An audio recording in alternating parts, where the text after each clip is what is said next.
안녕하세요. 자독수 필사입니다. 2024년 2월 11일 오전 11시 10분 아침 맨발 걷기 출발합니다. 후와 지독한 코감기가 걸리고 오늘로 6일째인데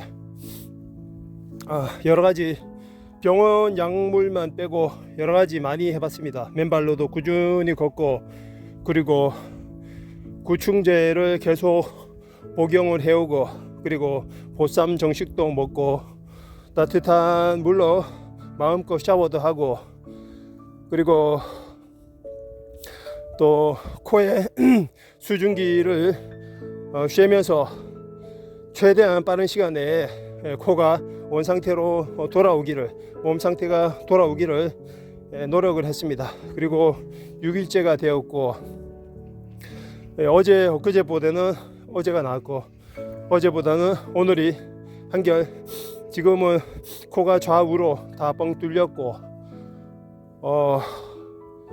거의 한 80% 이상은 좋아진 것 같습니다.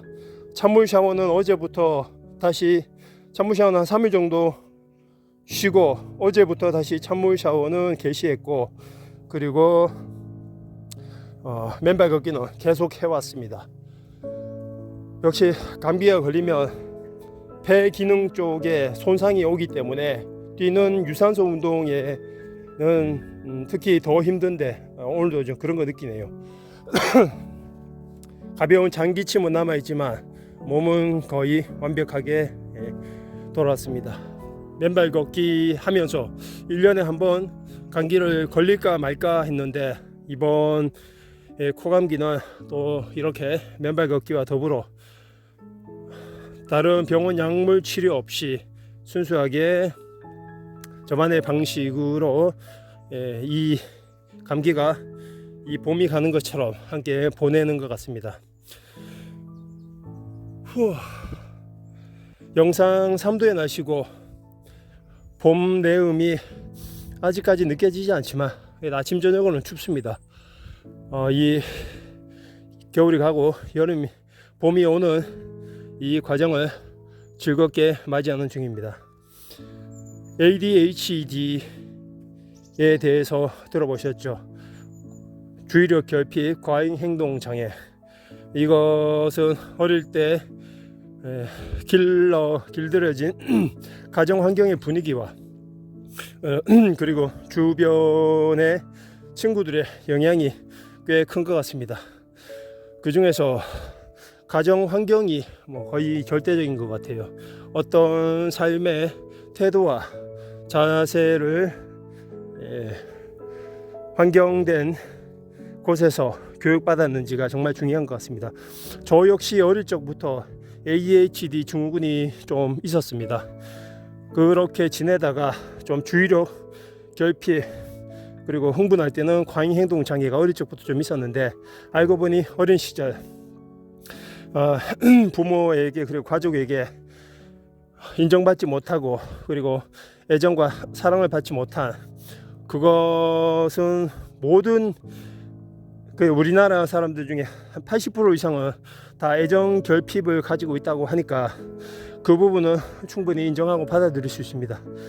그런데 이걸 깨닫고 고치기까지 20대 중반까지 저는 이거에 대해서 몰랐다가 여러 가지 공부를 하면서 내가 어쩌면 성인 ADHD까지 이어져 왔을 수도 있겠다라는 생각에 병원 검사를 받고 처음으로 정신과 상담을 받고 테스트를 하니 제가 성인 ADHD에 해당된다는 얘기를 듣고 선생님과 같이 상담을 하면서, 상담이라고 해봐야 별거 없습니다.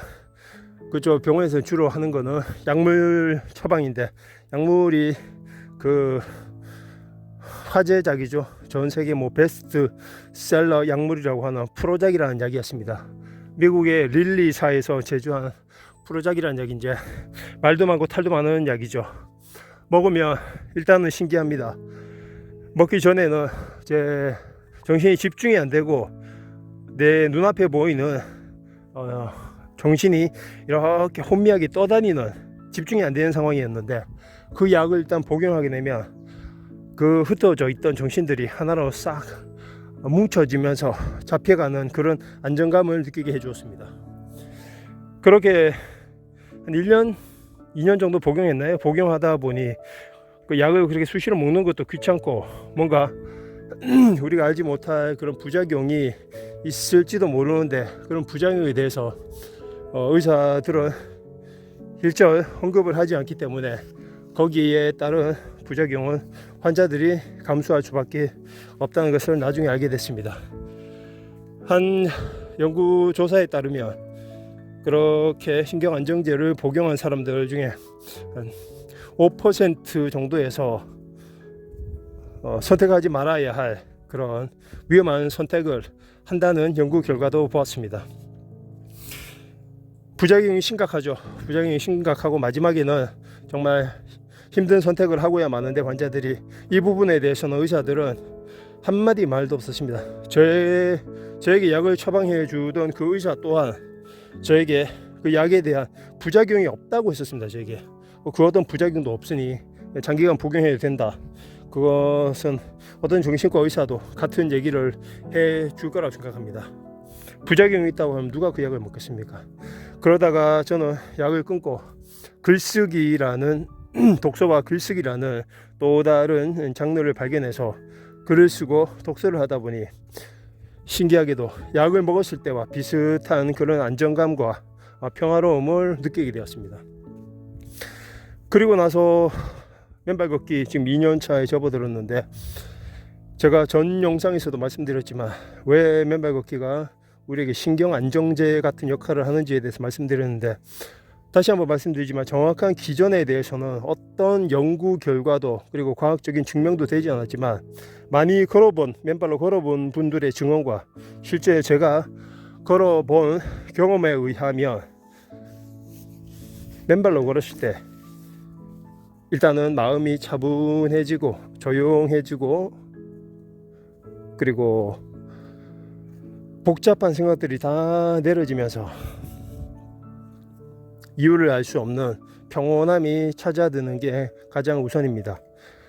저보다 상태가 더 심한 분들이었다 하더라도 맨발로 걸으시면서 자신의 정신과 마음 상태의 변화를 느껴보시면 왜 맨발 걷기가 그렇게 중요하고 지금 약물을 드시고 계시다면 ADHD건 불안증과 우울증에 관련된 약물을 드시고 계시다면 약물을 드시면서 맨발로 걸어 보셔도 되고 한 번 정도 한 며칠 정도는 약물을 끊고 일주일 정도 약물을 끊고 맨발로 걸어 보시면서 약물과 한번 비교를 한번 해 보십시오. 비교를 해 보시면 결심이 설 거라 생각합니다. 이제는 약물을 끊어도 될지 안 될지. ADHD 정말 어린아이부터 어른까지 가리지 않고 폭넓게 지금 침투하고 있는 현대의 마음의 어려움이고 불편함입니다. 요즘에는 정신과에도 애들까지 그 살인적인 학업 스트레스와 원하지도 않는 공부 때문에 애들까지 우울증과 그리고 극단적인 시도와 사고가 끊이지 않을 만큼 너무나 불행한 이 대한민국입니다. 이 나라에서 아이들까지 그렇게 정신병원으로 내몰리는 이런 상황이 정말 만국병이 아닌가 싶습니다.